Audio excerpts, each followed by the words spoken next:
Evanjelium je dobrá správa pre každého.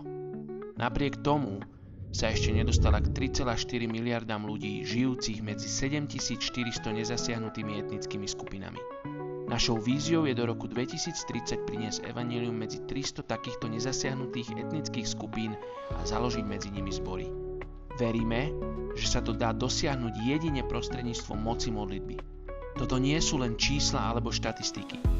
Sú to ľudské bytosti stvorené na Boží obraz, s tvárami a menami, príbehmi a snami, údermi a bolestiami srdca, duchovne stratení v hriechu, ale hlboko milovaní. Sú to práve tí, pre ktorých prišiel zomrieť a vstal z mŕtvych Syn človeka. Tento kalendár vznikol práve preto, aby sme sa vedeli spolu efektívnejšie modliť.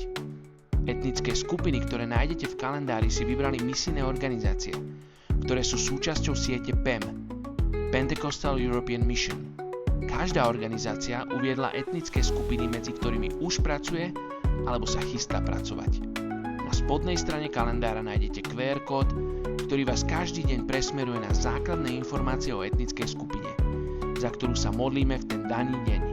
Objednajte si tento kalendár na rok 2025 už dnes a prehlasujte život do etnických skupín, ktoré ešte nepoznajú Krista.